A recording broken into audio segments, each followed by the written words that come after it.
What's up guys? Welcome to another episode of Forward Momentum. This is episode 1 in a multi-part series on how to install a limited slip differential in your Lexus. Now I happen to have a 98 Lexus GS400, and if you've been following along, you probably know that it is manual swapped and supercharged. Episode 1 will be all about parts and tools. I'm going to talk about the parts you're going to need to do this on your car. I'm also going to talk about some of the specialty tools in addition to a mechanic's tool set. So I'm not putting a mechanic's tool set out here on the table. I'm putting some of the specialty tools that you're going to need to do this job correctly with a 200mm differential. Episode 2 is going to be the actual work or the install into the differential housing itself. Now we're going to call this a carrier or a housing. You'll hear me say that. The limited slip is this right here, and I'll explain later why it's in this wood frame casing. But the limited slip came from CBS Racing. I've already done some work on it. I've been filming ahead a little bit, so this episode is actually going backwards a little. That's why some of these things are going to be taken apart. But I'm still going to explain to you all the parts and tools that you're going to need to do this job properly on your car. I recommend that you pick up a separate differential. Grab the entire thing from another car. Now that might be a 3.9 out of a GS300, it might be the 3.7 ratio out of the Aristo TT, or it might be the 3.2 ratio out of the GS400, GS430, and SC430. There are two different styles of differentials. That has created quite a bit of confusion, not only for me, but for other folks in the community. The differential that I selected is the unbolted type.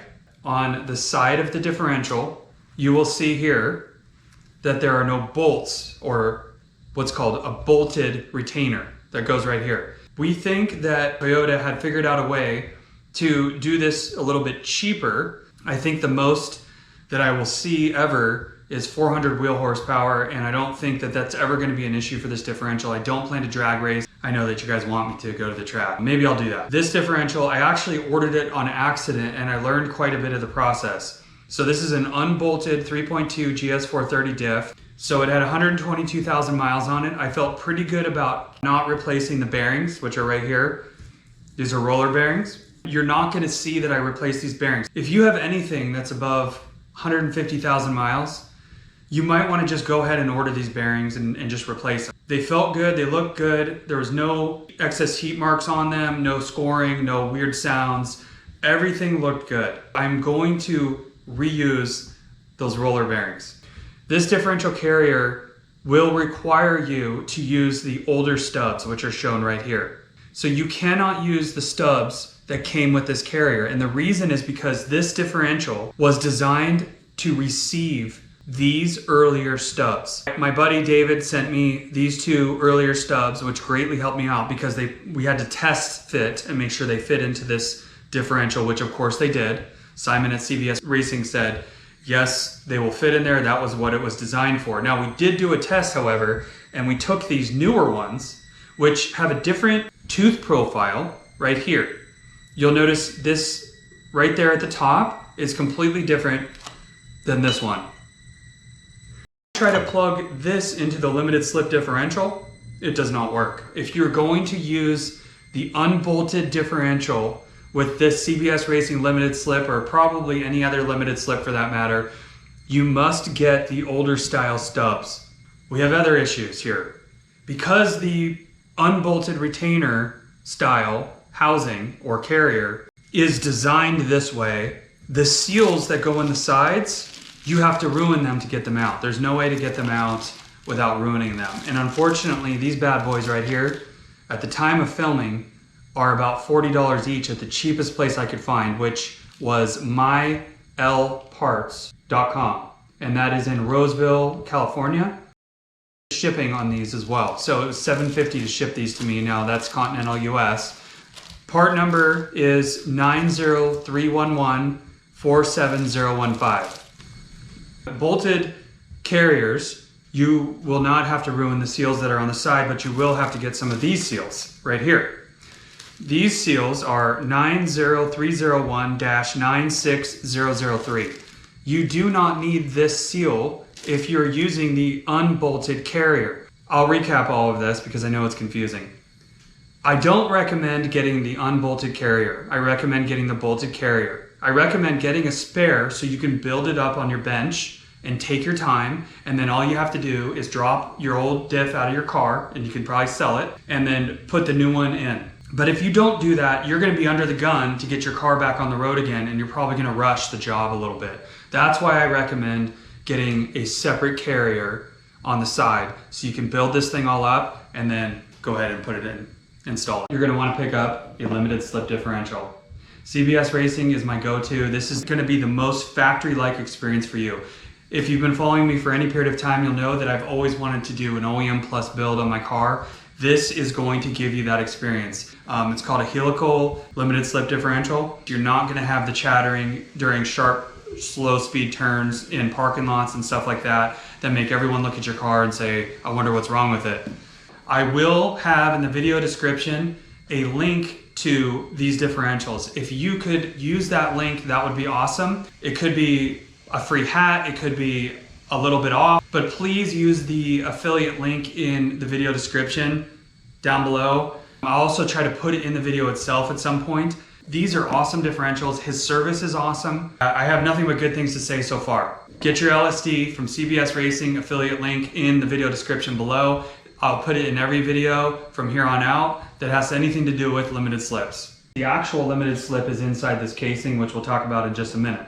Now let's go back to parts. I already talked about the seals that you're gonna need for each side of the unbolted carrier type. About that, you're going to need a fill and drain plug washer for the diff when you fill it up. 10 ring gear bolts, because you're not supposed to reuse your old ones. The part number on those is 90105-12219. I got these from LEXUS. LEXUS or My L Parts is a pretty good bet. You need 10 of those. They are a 12-point head. You're gonna need a 1/2-inch drive impact socket with a 12-point on it. If you have any concern whatsoever, I highly recommend you get new bearings. By the way, CBS Racing offers complete rebuild kits with the differential. All of those parts can arrive all at once for you. You don't have to go shop around everywhere. You can just get everything from CBS Racing.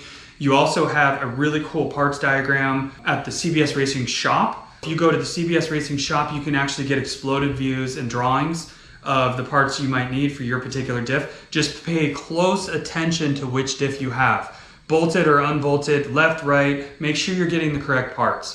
When you go to torque these ring gear bolts down, you have to keep the differential or the limited slip differential from spinning. So I built this case around it. It keeps the limited slip differential from spinning as I torque it. We'll talk about that more in episode 2, but you need some 2x4s and the ability to cut the 2x4s to size. Also, you need some really long screws and a way to drive those screws in order to pull this thing. You want it to kind of squeeze the differential and the ring gear teeth so it holds it in place and prevents it from spinning. You're going to need something that will enable you to press the bearings down onto the limited slip itself. It just so happens that there are internal parts to the LEXUS power steering pump that I took apart.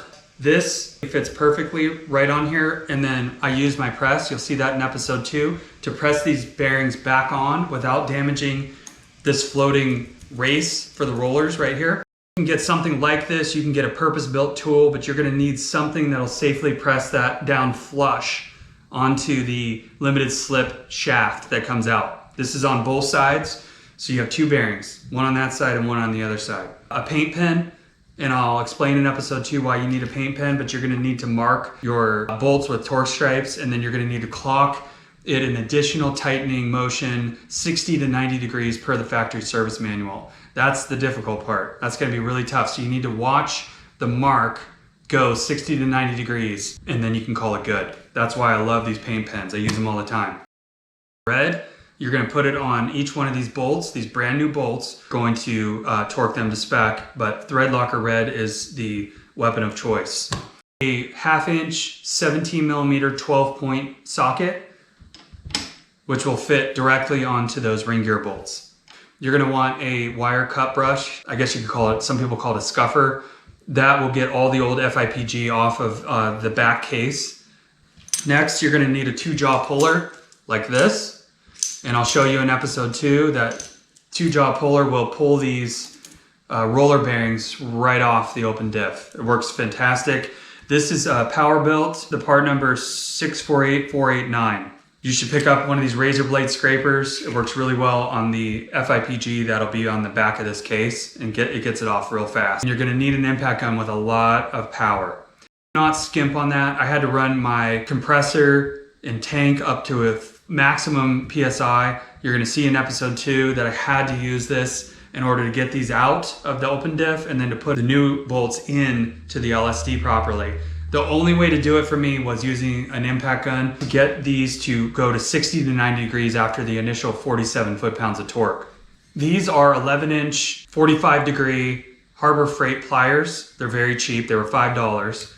These are the only thing that I could use to get giant C-clips that go in here, and I'll show that in episode 2 as well. These fit perfect, and with the right pressure and the right squeeze motion, I was able to get these gigantic C-clips off of here, which I'll call them retainers.